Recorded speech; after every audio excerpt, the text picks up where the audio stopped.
देवकी। कंस अपनी बहन देवकी का विवाह करवाने के लिए विचार करता है और कहता है कि हमारे एक परम मित्र हैं जिनका नाम है वसुदेव, यदि उनसे हमारी बहन का विवाह हो जाए तो वो जीवन भर खुश रहेगी, प्रसन्न रहेगी। किसी भी घर में यदि बालक या बालिका का विवाह करना है महाराज, तो उनके माता पिता जाकर के हर चीज को देखते हैं। लड़की कितनी पढ़ी लिखी है, लड़की क्या क्या कर लेती है, उसका गुण क्या है, उसका संस्कार क्या है। लड़के को जाकर के देखते हैं, लड़का कितना पढ़ा लिखा है, कितना पैसा कमा रहा, क्या कर रहा, उसकी क्या संस्कार है। ठीक उसी प्रकार से आज माता देवकी के विवाह का बात चल रहा और बड़े ही आनंद के साथ, बड़े ही आनंदित होकर के कंस ने देवकी और वसुदेव जी का विवाह करवाया। और जैसे ही मैया देवकी और वसुदेव जी का विवाह हुआ, तो जब लड़की विदा होती है,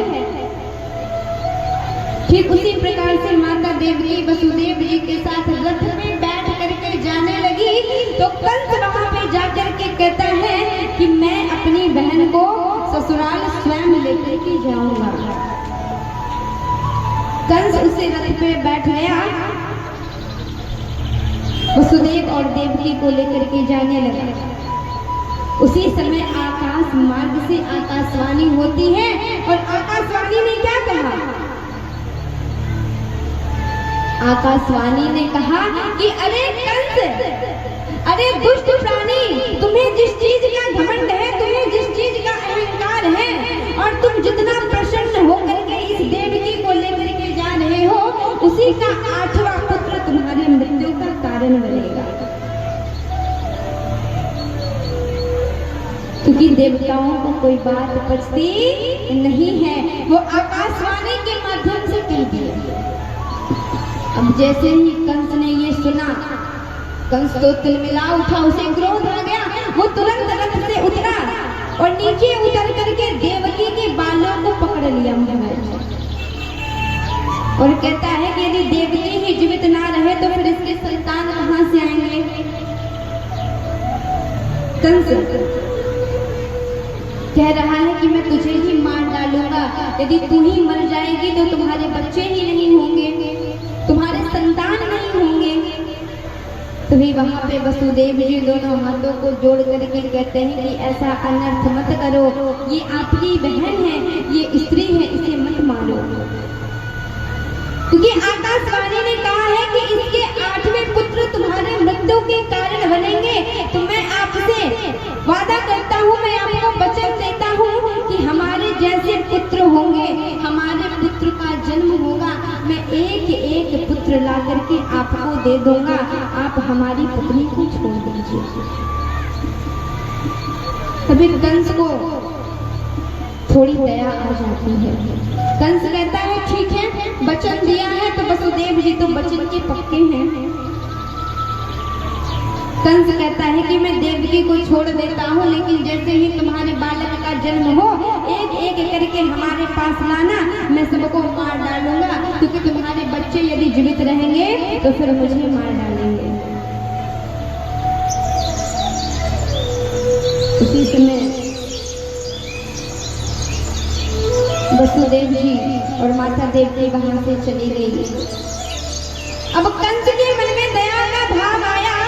ब्रह्मा जी विचार कर रहे हैं कि यदि दुष्टों के मन में भी दया का भाव आ जाए, दुराचारियों के मन में भी दया का भाव आ जाए, तो फिर वो तो नित्य प्रतिदिन पाप करेंगे और हल्का सा दया करेंगे, एक पुण्य करेंगे, तो फिर काम बनने वाला नहीं है। क्योंकि कंस को मृत्यु दंड देना था महाराज।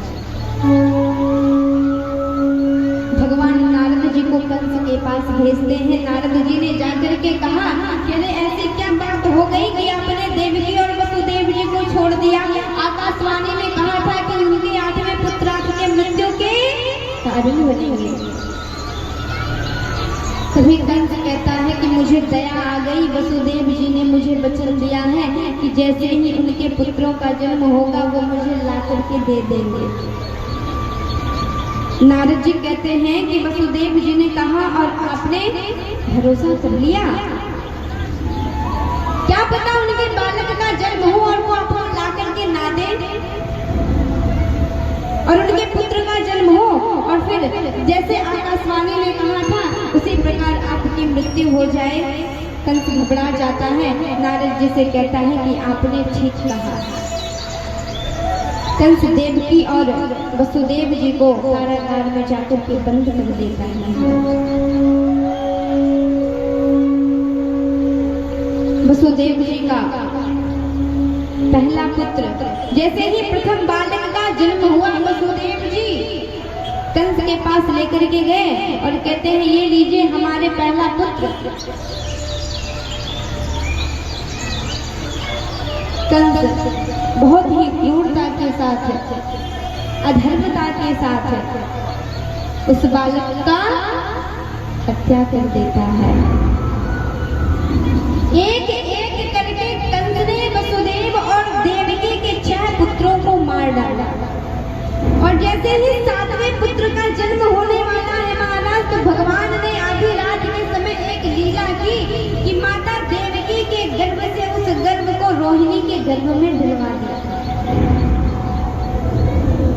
सभी को ऐसा लगा कि माता देवकी का गर्भ नष्ट हो गया। अब जैसे ही 8वें पुत्र का जन्म होने वाला है, बड़ा ही सुंदर दृश्य, आकाश मार्ग में सभी देवतागण पुष्प की वर्षा कर रहे हैं, चिड़िया चहक रही है, यज्ञशालाएं में स्वयं अग्नि भगवान प्रकट हो रहे हैं, सभी देवी देवतागण नृत्य कर रहे हैं क्योंकि आज भगवान श्री कृष्ण का जन्म होने वाला है। भाद्रपद मास में रोहिणी नक्षत्र में कृष्ण पक्ष अष्टमी तिथि को आधी रात के समय ठीक 12 बजे भगवान श्री कृष्ण का जन्म होता है। प्रेम से बोलिए लड्डू गोपाल की, प्रेम से बोलिए बाल गोपाल की, प्रेम से बोलिए भक्तवत्सल भगवान की। अब जैसे ही भगवान श्री कृष्ण का जन्म हुआ, वो तो विराट रूप धारण किए हुए हैं। माता देवकी कहती है कि मैंने आपको बालक के रूप में आने को कहा था, आप तो ये विराट रूप धारण करके आए हैं, मुझे लाड प्यार करना है एक बालक के जैसा, आप इस विराट रूप में रहेंगे तो मुझे वो सौभाग्य कैसे प्राप्त होगा। तभी भगवान श्री कृष्ण वसुदेव जी को कहते हैं कि मैं छोटा सा बालक का रूप धारण करता हूँ, आप मुझे नंदगांव में लेकर के जाइए और माता यशोदा के घर पे रख दीजिए और माता यशोदा के घर पे जो उनकी पुत्री होगी वो नवजात शिशु, उसे लेकर के आप आ जाइए ताकि कंस को लगे कि पुत्री का जन्म हुआ है। बड़ा ही सुंदर सा दृश्य, आज भगवान श्री कृष्ण का जन्म हुआ। वसुदेव जी यमुना नदी पार करके भगवान श्री कृष्ण को अपने माथे पे उठा करके नंदगांव माता यशोदा के घर पे लेकर के जाते हैं। आज भगवान श्री कृष्ण का जन्म हुआ है, सारी गोपियां आनंदित है, माता यशोदा आनंदित है, नंद बाबा आनंदित हैं, वसुदेव जी और देवकी माता आनंदित है। महाराज सभी देवी देवतागण पुष्पों की वर्षा कर रहे हैं, तीनों लोग प्रसन्न है, सभी देवी देवतागण आनंदित हैं, बड़े ही आनंद भाव के साथ भगवान श्री कृष्ण को बधाई देते हैं।